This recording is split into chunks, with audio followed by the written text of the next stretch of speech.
فاقہ کر لو، ڈاکٹر کہہ دیتا ہے اتنے دن کچھ نہیں کھانا، نظام ہضم کے لیے، تمہارے جسم کے نظام کے لیے یہ ضروری ہے، مانتے ہو کہنا یا نہیں؟ کہ بھئی مانیں گے جسم ٹھیک رہے گا، تو رب کی کیوں نہیں مانتے؟ ڈاکٹر کی مان لیتے ہو، رب کی نہیں مانتے۔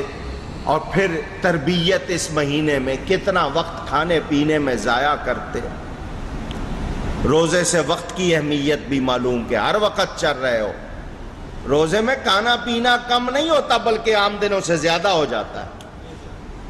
کبھی دیکھا افطاری پہ دسترخوان سجا ہوا ہے؟ ساری رات کھا رہے ہیں، ساری میں کھا رہے ہیں، نعمتیں بڑھ جاتی ہیں، رزق بڑھ جاتا ہے۔ حالانکہ حضرت بابا فرید گنج شکر رضی اللہ تعالی عنہ بہت بڑی ہستی ہیں، فرماتے ہیں پیٹ کے 3 حصے کرو، ایک حصہ ہوا کے لیے، ایک کھانے کے لیے، ایک پینے کے لیے۔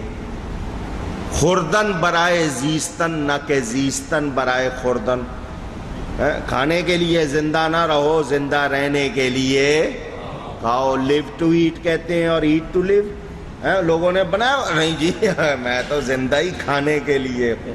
اور 5 انچ کی زبان ہے جس کے ذائقے کے لیے سارے جھگڑے ہر وقت۔ تو بتایا گیا کہ اس کے 3 حصے کرو، ایک حصہ ہوا کے لیے رہنے دو، ایک کھانے کے لیے، ایک پینے کو۔ ہمارا نظام الٹا، یا ساری ہوا یا سارا پانی یا سارا کھانا، ہم نے کبھی اس میں ترتیب رکھنی، معاملہ الٹا۔ حضرت کاٹ کی روٹی، کبھی جاؤ پاک پتن شریف، شیشے میں لگا کے انہوں نے رکھی، لکڑی کی کاٹ کی روٹی، اس میں دانت مارتے تھے، بھوک اپنے آپ کو اتنے فاقے کیے حضرت نے، پتے کھا کر 25 سال گزارا کیا جنگلوں میں، نفس کو مارا۔ وہ سارے چشتی مل کر اتنی محنت نہیں کریں گے جتنی حضرت اکیلے کر گئے ہیں، سب کو بخشوانے کے لیے محنت۔ تو وہ بتایا کہ اس نفس کو قابو کرو، جو زیادہ کھا لیتا ہے نا پھر مستی اسی کو ہی چڑھتی ہے۔ بھوک رکھو تھوڑی سے، پتہ چلتا ہے اندر سے خدا یاد آتا ہے۔ تو یہ روزہ اس لیے ہے کہ ہم نے بھوکے پیاسے نہیں رہنا، اپنے آپ کو درست کرنا ہے۔ اسی لیے فرمایا روزہ اس وقت تک ڈھال ہے جب تک اس میں سوراخ نہ ہو۔ کیا مطلب؟ گناہ کرو گے، جھوٹ بولو گے، غیبت کرو گے، سراغ ہو جائے گا، پھر صرف بھوکے پیاسے ہو اور کچھ ملنا اونچی نہیں۔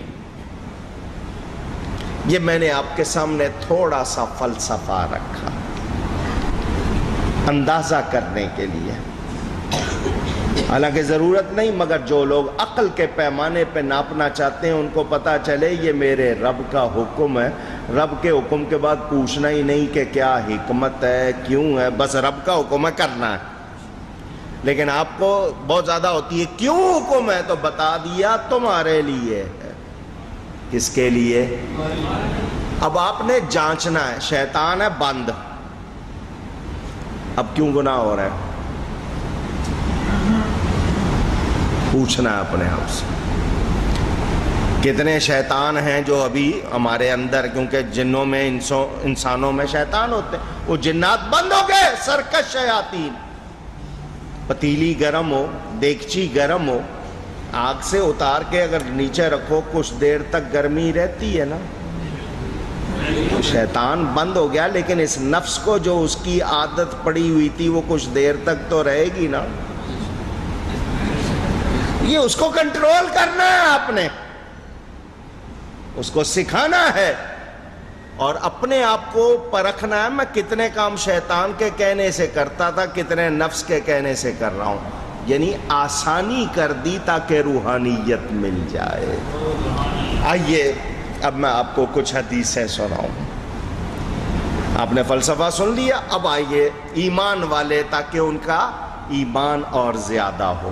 بخاری شریف میں حدیث، حضرت ابو ہریرہ رضی اللہ تعالی عنہ راوی، نبی پاک صلی اللہ علیہ وسلم نے فرمایا رمضان اللہ تعالی کا مہمان آتا ہے، یہ مہینہ رمضان آئے تو آسمانوں جنت اور رحمت کے دروازے کھول دیے جاتے ہیں۔ آسمانوں کے دروازے کھل گئے، رحمت کے، جنت کے، جہنم کے دروازے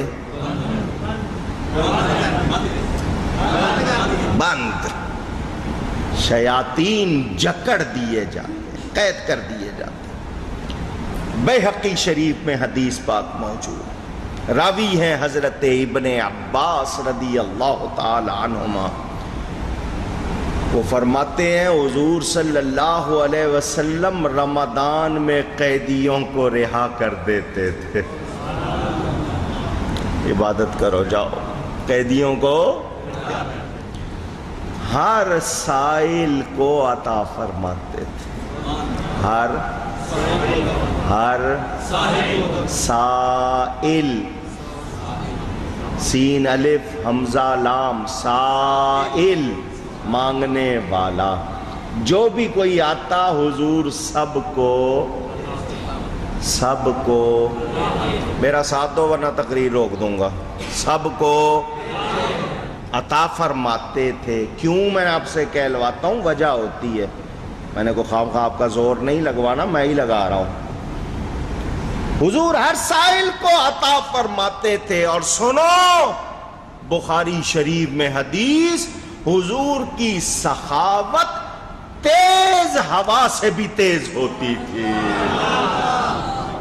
تیز ہوا سے بھی اونچی۔ آج کوئی کہتے ہیں نبی سے مت مانگو، نبی نہیں دیتا تو ان کو ہم سنانا چاہتے ہیں، کون دیتا ہے دینے کو منہ دینے والا ہے سچا ہمارا نبی۔ میرے نبی پاک نے کبھی کسی سائل کو لا، عربی میں لا کے معنی نہیں تو کہا ہی۔ اعلی حضرت کا نعتیہ کلام نام ہے حدائق بخشش، اس کا پہلا شعر پڑھو۔ فرماتے ہیں واہ کیا جود و کرم ہے شہ بطحا تیرا، واہ کیا جود و کرم ہے شہ بطحا تیرا، نہیں سنتا ہی نہیں مانگنے والا تیرا۔ روایتوں میں ہے کبھی آیا کوئی مانگنے، دینے کے لیے نہیں کوئی چیز تھی، لیکن نہیں تو فرمایا ہی، کبھی ظاہری نہیں دی تو مانوی دولت دی۔ میرے آقا نے کبھی کسی کو خالی لوٹایا۔ حکیم الامت مفتی احمد یار خان صاحب نعیمی 3 رمضان کو ان کا بھی عرس منایا جاتا ہے، وہ بھی اسی مناسبت سے بڑا پیارا شعر فرماتے ہیں، اہل سنت کے بہت بڑے عالم فرماتے ہیں، زمانے نے زمانے میں سخی ایسا کہیں دیکھا، اس پورے زمانے نے پورے زمانے میں ایسا سخی کہیں دیکھا، زمانے نے زمانے میں سخی ایسا کہیں دیکھا، لبوں پر جس کے سائل نے نہیں آتے نہیں دیکھا۔